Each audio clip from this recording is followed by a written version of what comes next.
আসসালামু আলাইকুম। বিজ্ঞান অনুসন্ধান চ্যানেলে তোমাদের সবাইকে স্বাগতম। অনেকদিন পর আবার আজকে একটা নতুন ভিডিও দিচ্ছি।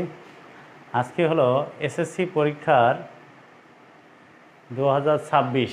এই এসএসসি পরীক্ষা 2026 সালের রসায়নে তোমরা কীভাবে ভালো করবা এবং অল্প পড়ে কীভাবে ভালো করবা। যারা পড়াশোনা করনি এতদিন, হঠাৎ করে এখন মনে হচ্ছে যে আমরা কী পড়বো না পড়বো, সামনের পরীক্ষা, রসায়নের সাজেশন কি হবে না হবে, এই যাদের চিন্তাভাবনা তাদের জন্য একটা আমি শর্ট সিলেবাস, মানে তোমাদের তো সিলেবাস এমনি শর্ট, তারপরেও এবার অধ্যায় আমি আরও শর্ট করে দিচ্ছি। সেইগুলা পড়ে যদি তুমি পরীক্ষার হলে বসো তাহলে নিশ্চিত তুমি ভালো রেজাল্ট করবে, পাস তো হবেই, তুমি A+-এর আশাও করতে পারো। তো চলো আমরা আজকে কিছু নির্দিষ্ট অধ্যায় বলে দিই, যে অধ্যায়গুলো পড়লে তুমি সহজেই পাস করতে পারবে এবং A+ না পেলেও A গ্রেড পাবেই।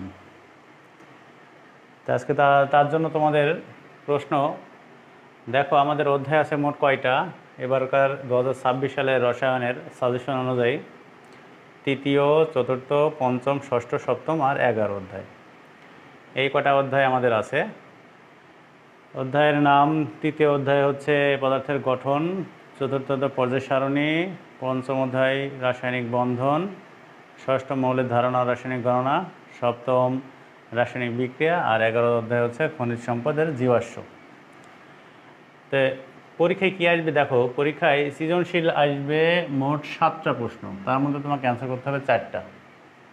7টার মধ্যে 4টা খুবই সহজ, আর ছোট প্রশ্ন আসবে 2 মার্কের ছোট প্রশ্ন আসবে, এইটা আসবে 7টা, তোমাকে অ্যান্সার করতে হবে 5টা। তো এখন দেখো যে কীভাবে তুমি এটা করবা। তো 7টা প্রশ্নের মধ্যে তোমাকে যে কোনো 4টা অ্যান্সার দেওয়া লাগবে। তার মানে আমার সাবজেক্টে আছে, এখানে অধ্যায় আছে আমার মোট 6টা, 1 2 3 4 5 6, এই 6টা অধ্যায়। এর মধ্যে তোমাকে অ্যান্সার দেওয়া লাগবে 4টা, পরীক্ষায় প্রশ্ন হবে 7টা। তার মানে তুমি বুঝতেই পারছো প্রত্যেকটা অধ্যায় থেকে একটা করে প্রশ্ন আসবেই, একটা করে সেট আসলেও এখানে একটা বিষয় আছে যে এই যে 6 নম্বর অধ্যায়, এই অধ্যায়টা একটা সেট অবশ্যই আসবে, এটা পরিষ্কার দাও। এরপরে পর্যায় সারণী, এইটাও পরিষ্কার, এইখান থেকে এক সেট প্রশ্ন আসবে। আর এই যে 11তম অধ্যায়, এইখান থেকে পরিষ্কার দাও, এখান থেকেও এক সেট প্রশ্ন আসবে। এই অধ্যায় থেকে সামান্য লিখলেই তুমি অ্যান্সার করতে পারবা, কিন্তু এই অধ্যায়গুলো থেকে সামান্য লিখলে তুমি ফুল মার্ক পাবা না, কিন্তু এই অধ্যায় থেকে সামান্য লিখলেই তুমি ফুল মার্ক পাবা।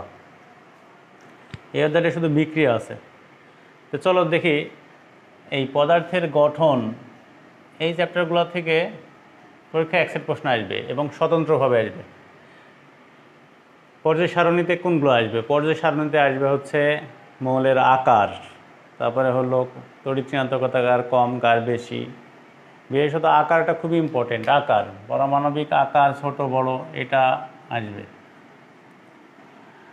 তারপরে ইলেকট্রন, তড়িৎ ঋণাত্মকতা, আয়নীকরণ শক্তি, এইগুলো সব আসবে হচ্ছে এই পর্যায় সারণী থেকে তোমার প্রশ্ন আসবে। এরপরে রাসায়নিক বন্ধন, যদি এখানে আমরা কম দিয়েছি, এইটা আমাদের 3 স্টার দিতে হবে, কারণ এটাও ইম্পর্টেন্ট।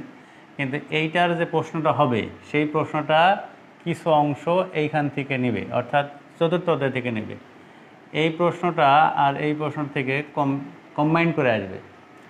রাসায়নিক বন্ধন থেকে কোনগুলো পড়বা? রাসায়নিক বন্ধনে পড়বে হলো আয়নিক ও সমযোজী বন্ধন, অর্থাৎ কোনো যৌগ দিয়ে দিলে বলবে এটা আয়নিক না সমযোজী।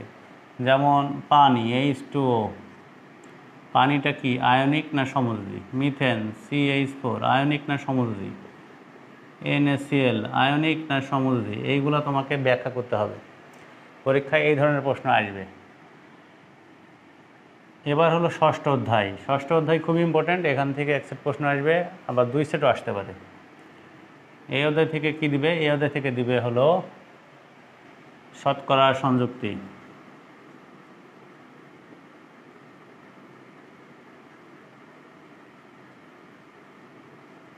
শতকরা সংযুক্তি আসবে কি ঘনমাত্রা নির্ণয়,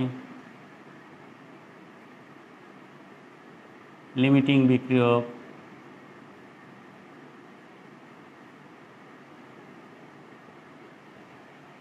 এইগুলো খুবই ইম্পর্টেন্ট। শতকরা সংযুক্তি, ঘনমাত্রা নির্ণয় আর লিমিটিং বিক্রিয়ক। এছাড়া আণবিক সংকেত থেকে স্থূল সংকেত, স্থূল সংকেত থেকে আণবিক সংকেত, এগুলোও ইম্পর্টেন্ট, কিন্তু এই তিনটা খুবই ইম্পর্টেন্ট। আর রাসায়নিক বিক্রিয়ার এখানে যদি আসে, এখান থেকে প্রশ্ন আসলে একটা প্রশ্ন আসবে প্রথমে, খুবই ইম্পর্টেন্ট, সেটা হচ্ছে লা শাটেলিয়ার।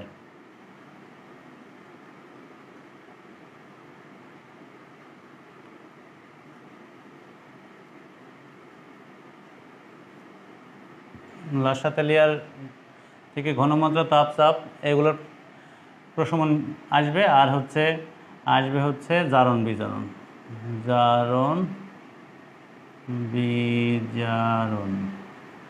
এই জারণ বিজারণ থেকে আসবে। এইখানে এই দুইটা পড়লেই যথেষ্ট। আর জীবাশ্ম জ্বালানি, এইটা তো একটা বড় সাবজেক্ট আছে এখান থেকে বিশেষত বিক্রিয়াগুলো, যে অ্যালকেন থেকে কীভাবে অ্যালকিন হয়, অ্যালকাইন হয়, অ্যালকাইন থেকে কীভাবে অ্যালকেন হয়, অ্যালকিন হয়, এই প্রস্তুতিগুলো আসবে। এছাড়া আসবে হলো অ্যালকোহল প্রস্তুতি, অ্যালডিহাইড প্রস্তুতি, এগুলো আসতে পারে। আর একটা প্রশ্ন হলো যে অসম্পৃক্ত যৌগ কিনা বিশ্লেষণ করো বা ব্যাখ্যা করো।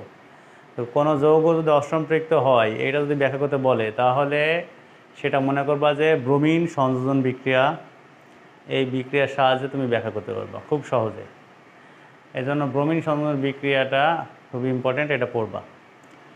তা আমি তোমাদের সাজেশন দেব, তোমরা 3, 4, 5, 6 যদি কেউ এই 1, 2, 3, 4 এই 4টা অধ্যায় প্রথমেই পড়ো।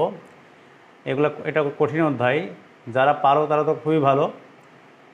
আর তাদের জন্য আমি বলছি, যদি 1, 2, 3, 4 এই 4টা যদি পড়তে পারো, তাহলে তোমাদের রেজাল্ট খুবই ভালো হবে, অবশ্যই ভালো হবে। আর A+ পাওয়ার জন্য তোমাকে MCQ সব পড়তে হবে। MCQ এর কোনো সাজেশন নাই, MCQ সকল অধ্যায় পড়তে হবে। MCQ এর কোনো শর্ট সিলেবাস নাই, শর্ট সাজেশন নাই। কিন্তু তুমি যদি এই 4টা অধ্যায় ভালো করে পড়ো আর বাদ বাকিগুলো MCQর জন্য পড়ো, তাহলে তুমি এমনি A+ পাবা। তো যাই হোক, আজকে তোমাদের জন্য এইটুকুই ছিল। আগামী দিন আমরা পদার্থবিজ্ঞানের শর্ট সিলেবাস অনুযায়ী কীভাবে পড়তে হবে না পড়তে হবে সেগুলো নিয়ে আলোচনা করব। আর রসায়নের যদি তোমাদের আরও কোনো কিছু জানতে হয়, তাহলে তুমি কমেন্টে জানাবা, তাহলে আমি তোমাদের আরও ডিটেলস একটা ভিডিও তৈরি করব। তো ধন্যবাদ সবাইকে। আসসালামু আলাইকুম।